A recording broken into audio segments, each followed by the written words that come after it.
اس میدان میں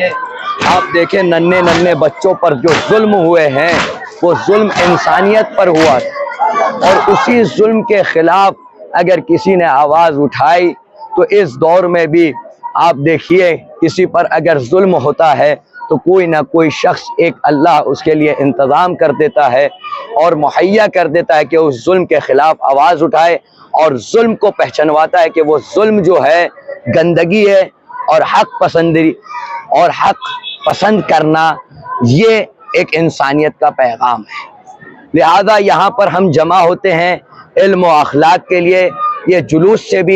جلوس ہمیں عبرت دیتی ہے، ایک نشاندہی دیتی ہے کہ کربلا کے میدان میں کیا واقعات ہوئے، کیا رونما ہوا، کس بچے پر کس طریقے سے ظلم کیا گیا، اور امام حسین کی وہ ذات ہے کہ جس کی بنیاد پر آج ہمیں سلیقہ ملا ہے زندگی جینے کا۔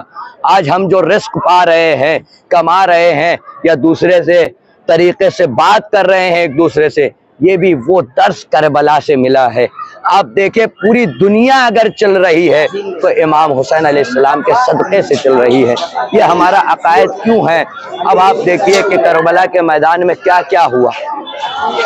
روکا کس نے پانی؟ یزید نے۔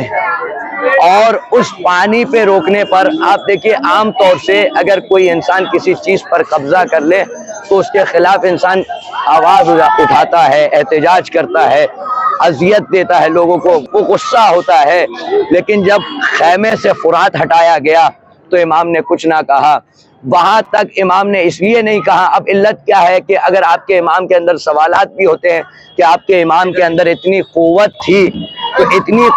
تھی تو امام نے آپ کے سب کچھ ختم کیوں نہیں کر دیا پورے لشکر کو؟ اگر انسان یہ سمجھ جائے کہ امام کی مصلحت کیا تھی، اگر سب کو ختم کر دیتے تو وہ کہتے کہ جادوگر تھے، کوئی جادو سے انہوں نے قتل کروا دیا یا کچھ وہ کر دیا، اس طریقے کے مسائل اور سوالات پیدا ہوتے۔ لیکن امام نے انسانیت کو بتانے کے لیے بیان کیا کہ اگر ظلم ہو رہا ہے تو ظلم کے خلاف اقدام کرو، لیکن ادب و احترام کے ساتھ کرو، اخلاق کے ساتھ کرو۔ اور یہ علم اور تابوت اسی کی نشاندہی ہے کہ اخلاق، یہ علم اور تابوت ہم کسی کو اذیت دینے کے لیے نہیں بلکہ انسانیت کے پیغام دینے کے لیے، انسانیت کو اجاگر کرنے کے لیے یہ جلوس و عزاداری کرتے ہیں، اور اپنے امام کے خدمت میں ان کے پرسہ پیش کرتے ہیں۔ یہ تمام چیزیں ہمیں یہ سکھاتی ہے کہ کربلا کیا ہے۔ خلاصہ ہماری پوری زندگی کا نچوڑ کربلا ہے،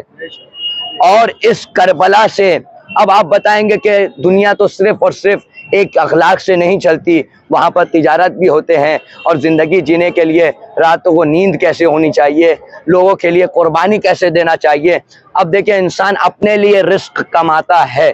لیکن اس میدان کربلا میں لوگوں کے درمیان اتحاد کیسا ہونا چاہیے، یہ علی اکبر نے بتایا، یہ اون و محمد ان کے شہزادوں نے بتایا، اور ان کے کئی انصار، صرف وہاں مسلمان ساتھی نہیں تھے امام کے، نصرانیہ بھی تھے، دوسرے مذاہب کے بھی لوگ موجود تھے کہ جو امام کے ساتھ دے رہے تھے۔ یعنی اس کا مطلب یہ ہے کہ امام حسین علیہ السلام کا غم تمام لوگوں پر واجب ہے، وہ جمع ہو اور با اخلاقی کے ساتھ جمع ہونے کے بعد ایک اچھے انداز میں ادب و احترام کے ساتھ جلوس پہ چلے، عزاداری کو انجام دے، صحیح سلیقے سے، اس سلیقے سے انجام دے کہ ہم اگر چل رہے ہیں تو ہم سے کسی کو اذیت نہ پہنچے، کسی کو پرابلمز نہ ہو۔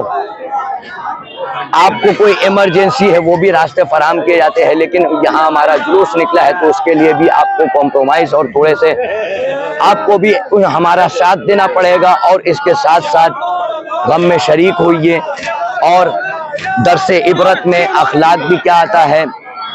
بھوکا رہنا کوئی عام چیز نہیں ہے۔ کربلا کے ریت اتنی شدید وہاں گرمی پڑ رہی تھی کربلا میں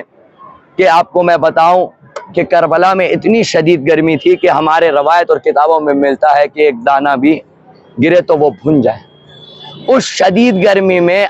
اگر آپ کے پاس پیاس اور بھوک دونوں ہو تو کیا آپ کا ذہن کام کرے گا، یا آپ کے جسم کے اعضاء و جوارح کام کریں گے؟ نہیں کام کریں گے۔ آپ ہو سکتا ہے کسی کے ساتھ بد کلامی کر لے، لیکن امام نے ایسا اقدام نہیں کیا، بلکہ اپنے اخلاق سے ہمیشہ ہر خطبوں میں کہا کہ تم مان جاؤ ہم اللہ کے رسول کے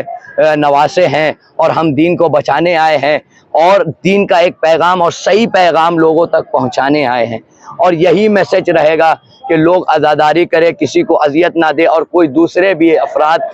یہاں اذیت نہ دے اور یہاں اس چیز کی بے احترامی نہ کرے، ادب و احترام کے ساتھ چلے اور اپنے امام کا غم اپنے چہروں پر طاری کرے اور اپنے سینے پر ہاتھ رکھے اور سب اتحاد کے ساتھ یہ تیار ہو کر کہے کہ ہمارا بھی حسین ہے۔